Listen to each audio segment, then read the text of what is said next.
A graça e a paz do nosso Senhor e Salvador Jesus Cristo seja com todos os irmãos.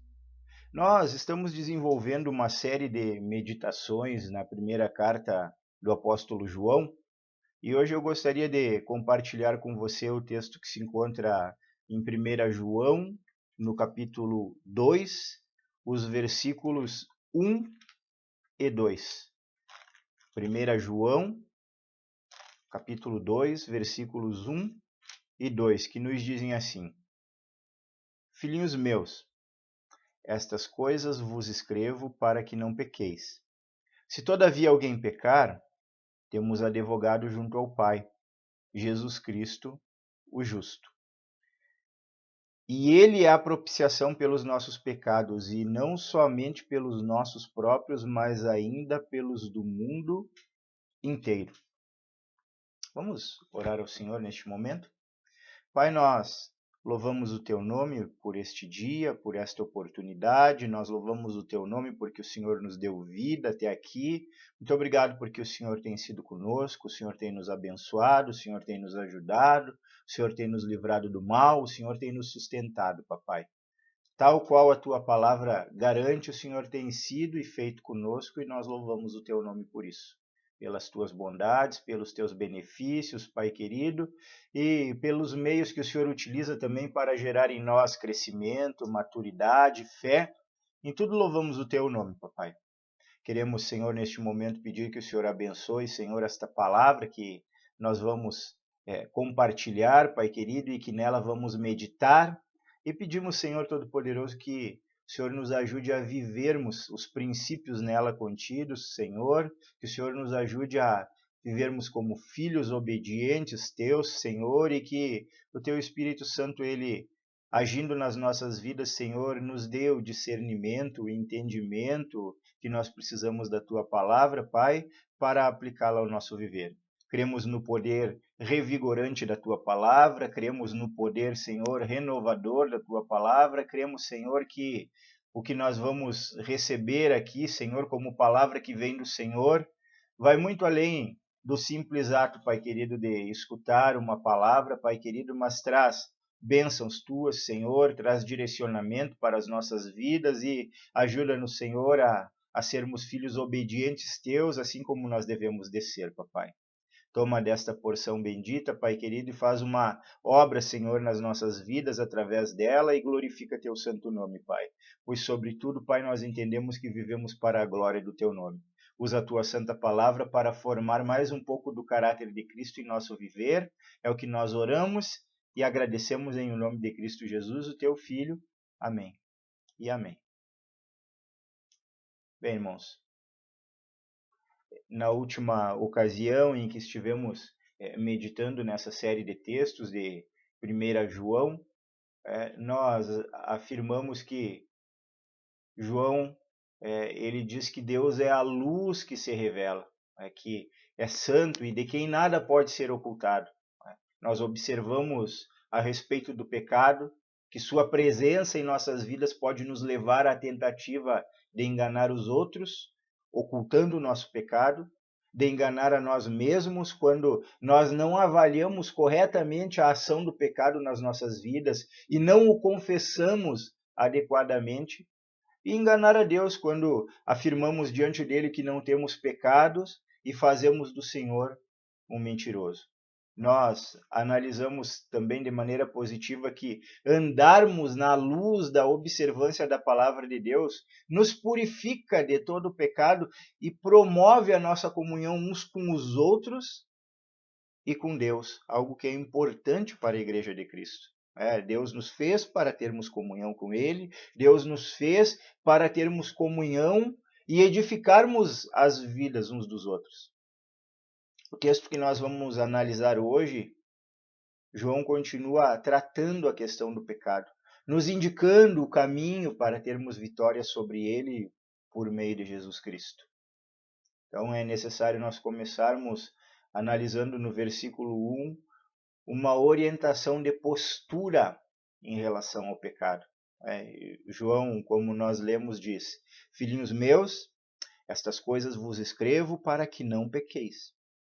Se todavia alguém pecar, temos advogado junto ao Pai, Jesus Cristo, o justo. Eu chamo a atenção dos irmãos para o fato de que João ele se dirige aos destinatários como filhinhos meus. Uma maneira carinhosa, uma maneira paternal de se dirigir àqueles sobre quem ele exercia autoridade espiritual e cuidado de alma, sobre as suas ovelhas, sobre os destinatários da sua carta.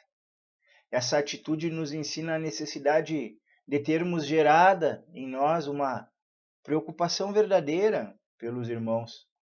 Não apenas os líderes da igreja, mas uns pelos outros. João aqui nos ensina uma atitude carinhosa, uma atitude amorosa, uma atitude respeitosa, da qual deve ser alvo aqueles que são liderados pelos seus pastores, pelos seus presbíteros, pelos oficiais da igreja, bem como deve ser a atitude dos crentes uns para com os outros no corpo de Cristo, amando-se, promovendo a edificação uns dos outros, promovendo o crescimento da igreja, sendo instrumentos de Deus, servos uns dos outros. Nós vemos que o espírito do cristianismo deve levar a esse amor fraternal, que faz com que o irmão João se dirija aos seus destinatários como filhinhos meus.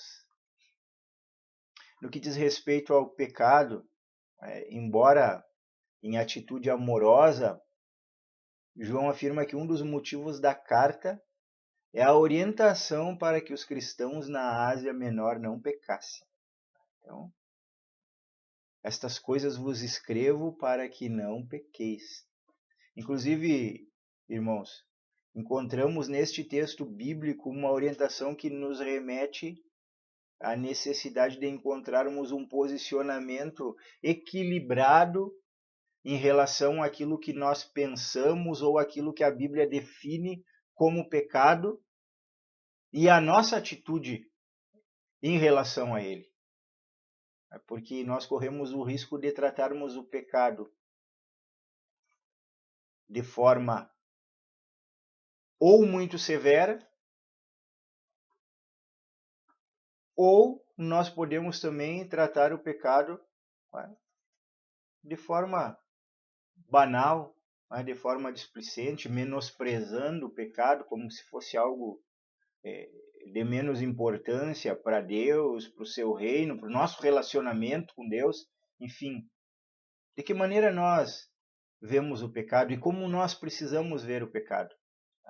Em primeiro lugar, o extremo que deve ser evitado por nós, o primeiro extremo, tratarmos o pecado como uma coisa muito severa, buscando um tipo de perfeição moral que não está ao nosso alcance. É como se fosse possível alguém nunca pecar. Se isso fosse possível, se alguém de nós tivesse condições, por esforço próprio, por dedicação, por prática de uma série de regras, se fosse possível isso, não teria sido necessário Jesus ter morrido no nosso lugar, nos substituindo, fazendo a propiciação pelos nossos pecados, como diz o texto aqui, já que nós poderíamos cumprir com tudo que a Escritura determina. Nesse caso, o sacrifício de Cristo teria sido em vão. Além disso, tal atitude extrema e equivocada, ela faz com que as pessoas se tornem legalistas e orgulhosas. Como assim, legalistas e orgulhosos? Em primeiro lugar, a ideia de legalismo é a ideia de alguém que vive a sua vida na prática extrema da lei contida na palavra de Deus. Isso é ruim. Se nós vivermos debaixo da graça de Deus e entendermos o significado, a importância e o papel da lei, não é ruim. Agora, o problema é quando pessoas pegam essa lei e querem viver ela à risca, sem considerar a graça de Deus e sem considerar o fato de que, por mais que nós nos esforcemos e nos dediquemos há uma natureza pecaminosa em nós. Em algum momento nós corremos o risco de cometer pecados, de desagradar a Deus e nós precisamos consertar. Então a atitude legalista extrema, ela pode ser prejudicial, ela é prejudicial. E ela torna as pessoas orgulhosas porque pessoas que não consideram a graça de Deus na sua salvação e que sem a graça nós não seríamos nada, tendem a ser orgulhosos no sentido de se acharem mais cumpridores da palavra, mais fiéis a Deus do que outros. E aí muitas vezes as pessoas ficam fazendo comparações, mesmo que elas não digam, mesmo que elas não comentem com as outras, na mente delas, no coração, na atitude e no relacionamento com pessoas mais íntimas, eles transparecem a ideia de que, por algum motivo, eles se sentem superiores a alguns que, no conceito deles, que na ideia deles, são mais pecadores do que eles. Sendo que só quem consegue sondar verdadeiramente o coração do homem e saber a atitude do seu coração e o pecado que tem no seu coração é Deus. Então, nós corremos o risco de encontrarmos pessoas assim. Inclusive, o Senhor Jesus, ele conta uma parábola, a parábola que se encontra lá em Lucas, no capítulo 18, dos versículos 9 ao 14, que é uma parábola do fariseu e do publicano. E o fariseu, que era um religioso da época, legalista, ele se arroga, ele se sente orgulhoso porque ele diz que ele era o maior praticante da lei do que todos os outros homens. Ele faz uma comparação entre ele e os outros homens, e ele olha para o publicano e faz uma comparação com o publicano, que era um cobrador de impostos e era considerado, em meio ao povo de Deus daquela época, alguém que era um pária da sociedade, alguém que era impuro em meio à sociedade, porque cobrava impostos para Roma do povo de Deus, do povo de Israel. Então ele não era visto com bons olhos. E aí o fariseu olha para ele lá e diz, e orando ao Senhor, diz: eu não sou que nem aquele publicano. E aí o Senhor Jesus, ele conta que o publicano, ele estava orando e ele nem ousava levantar os olhos para o céu, mas ele batia no peito dizendo: ó Deus, sê propício a mim, pecador. Ou seja, numa atitude de humilhação, reconhecendo o seu pecado. E aí o Senhor diz que o que saiu justificado do momento de oração foi o publicano e não o fariseu. Então aí nós temos uma ilustração da importância e da responsabilidade que nós temos de cuidarmos, quando nós analisamos o pecado, de não analisarmos o pecado sobre esse extremo, ou debaixo desse extremo aí, olhando para o pecado como se fosse algo que nós podemos controlar, que nós temos domínio sobre ele, que nós super estimamos ele, que nós nos consideramos santos e incapazes de pecar. Até porque, na última oportunidade, nós chegamos à conclusão de que aqueles que dizem que não têm pecados fazem Deus mentiroso, porque Deus diz que nós temos pecado. Então, uma forma muito severa de analisar o pecado pode ser prejudicial a nós. Por outro lado, existe o extremo da banalização do pecado, que é tão prejudicial quanto uma atitude extrema em relação ao pecado. Então a banalização, ela trata do pecado com a visão distorcida de desconsiderar o pecado, como se o pecado não tivesse importância, como se pecar contra Deus não significasse nada, como pessoas que às vezes têm na mente a seguinte atitude: eu vou pecar, mas depois eu me arrependo, depois eu peço perdão para Deus. Então esse desprezo para com o pecado não tem uma base, uma fundamentação bíblica, porque o pecado ele é algo sério. Se nós não devemos ter uma atitude extrema, nós não devemos ter uma atitude de banalização, porque nós encontramos alertas nas Escrituras falando a respeito da gravidade do pecado. Se há uma graça de Deus que nos cobre, que traz o perdão de Deus sobre os nossos pecados quando nós os confessamos, todavia, cometer o pecado voluntariamente, cometer o pecado continuamente, não é a atitude esperada e não é uma atitude que caracterize os cristãos. Eu gostaria de ler 2 textos bíblicos. O primeiro se encontra em Romanos, capítulo 6, dos versículos 1 ao 4. O segundo se encontra em Hebreus, capítulo 10, dos versículos 26 ao 29, que nos falam a respeito da gravidade do pecado e da atitude que nós devemos de ter para com ele. Então, o primeiro texto.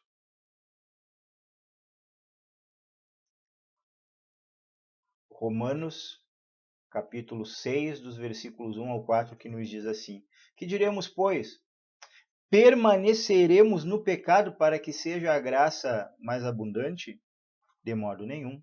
Como viveremos ainda no pecado nós os que para ele morremos? Ou porventura ignorais que todos nós que fomos batizados em Cristo Jesus fomos batizados na sua morte? Fomos, pois, sepultados com ele na morte pelo batismo, para que, como Cristo foi ressuscitado dentre os mortos pela glória do Pai, assim também andemos nós em novidade de vida. Então, nesse texto, Paulo levanta essa questão. Permaneceremos no pecado para que a graça seja mais abundante? E a resposta dele é não. Não permaneceremos no pecado, não viveremos mais na prática do pecado.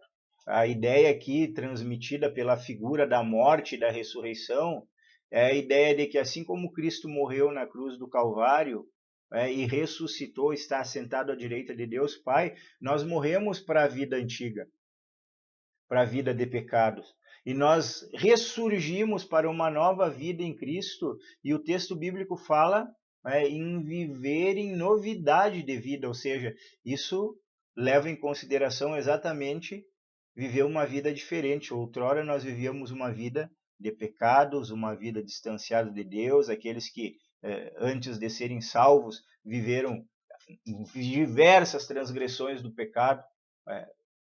Hoje, estando em Cristo, nós temos a possibilidade de viver uma nova vida de resistência e de luta e de domínio em relação ao pecado.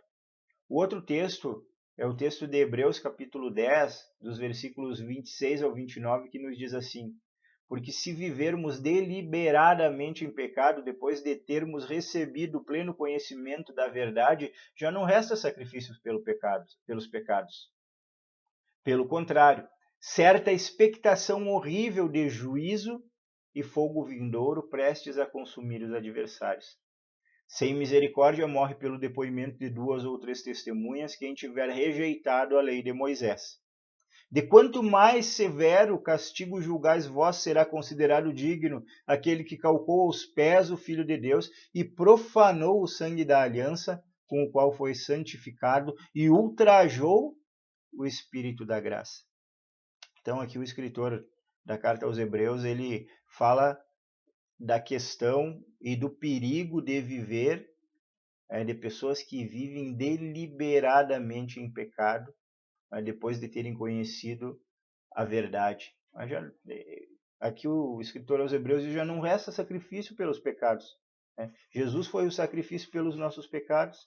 E aí ele vai concluir dizendo que há um castigo, há um fruto a ser colhido.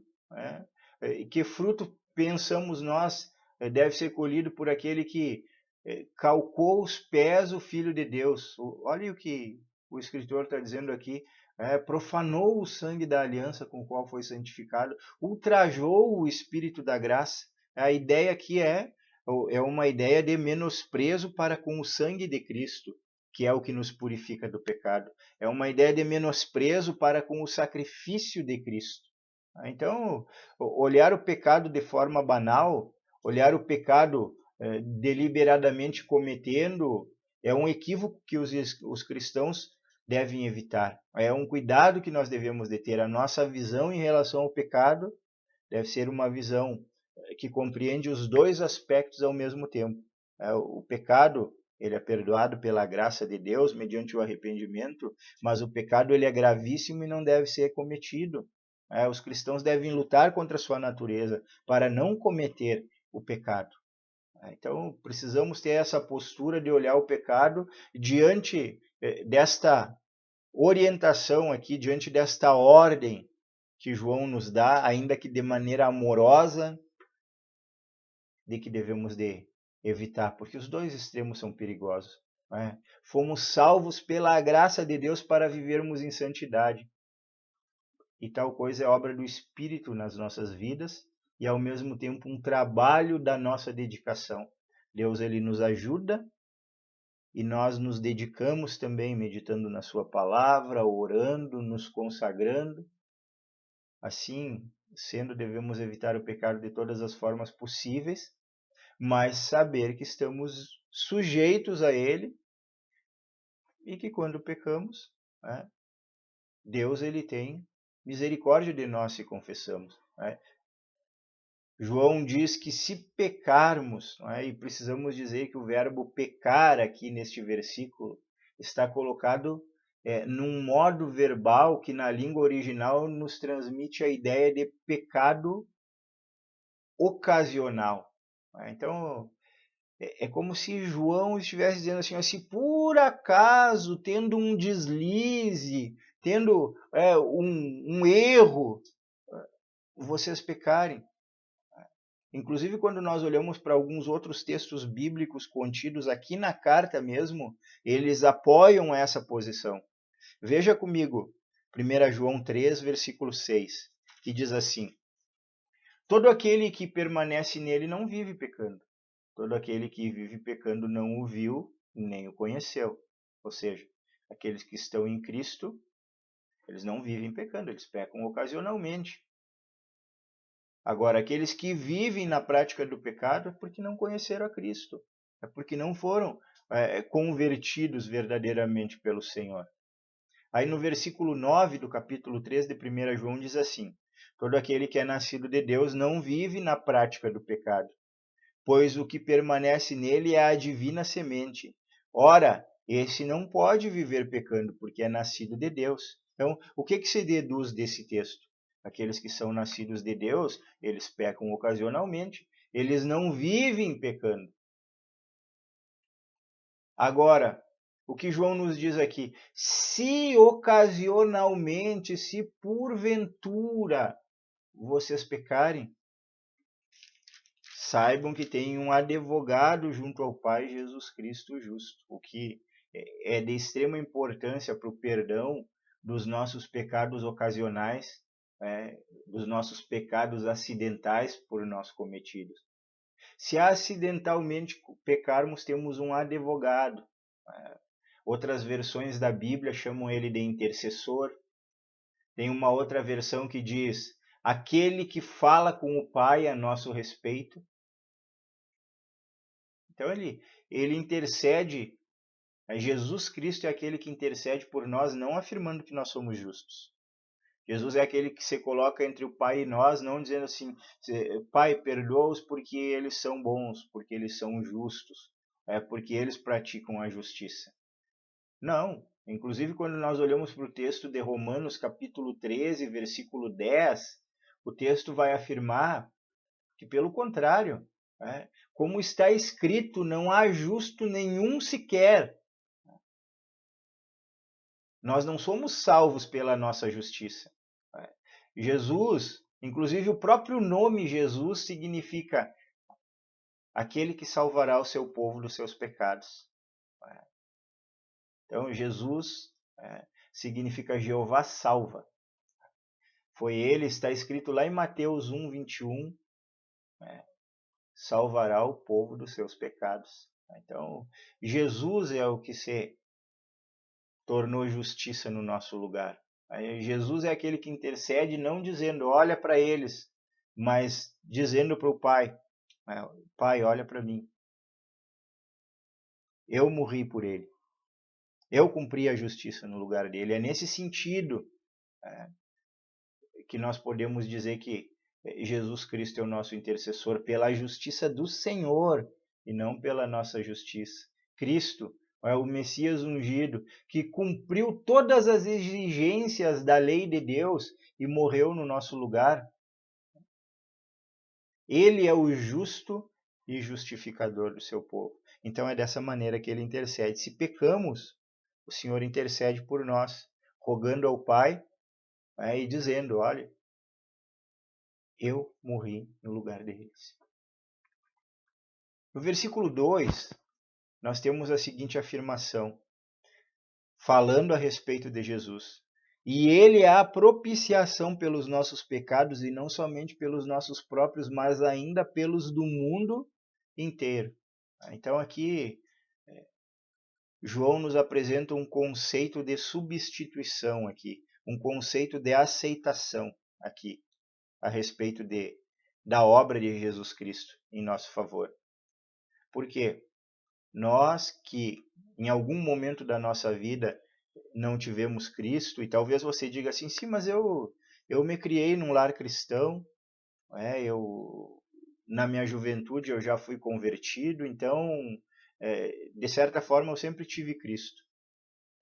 Todavia, houve um momento na sua vida, mesmo tendo sido criado em lar cristão, mesmo tendo sido batizado na sua infância, mesmo tendo depois, quando jovem, professado a fé, teve um momento que houve uma genuína conversão na sua vida. E foi nesse momento que foi aplicada a obra de Cristo à sua vida. Então, quando o texto bíblico diz aqui que ele é a propiciação pelos nossos pecados, vão ter outras versões que vão utilizar o termo expiação. E o que nós precisamos compreender aqui da obra substitutiva de Cristo? E o que João está dizendo aqui? A ideia de propiciação aqui é a ideia de tornar aceitáveis a Deus. Então, o que João está dizendo aqui é que nós temos um intercessor que morreu no nosso lugar e que nos tornou aceitáveis a Deus pela obra dele, não por alguma coisa que nós tenhamos feito. E nós devemos de considerar isso. Isso é graça de Deus, isso é bênção de Deus, isso é misericórdia de Deus sobre as nossas vidas. Em segundo lugar, se nós considerarmos o termo expiação, que outras traduções da Bíblia utilizam, é a ideia de remover a culpa causada por uma ofensa. Então, quando em alguns textos bíblicos nós lemos que Jesus Cristo ele fez a expiação pelos nossos pecados, o que ele fez? Ele removeu a culpa que estava em nós e colocou sobre si, para morrer no nosso lugar, para que nós tivéssemos a salvação. É isso que o Senhor Jesus fez. Então, os dois termos, quando nós olhamos, eles têm uma conexão.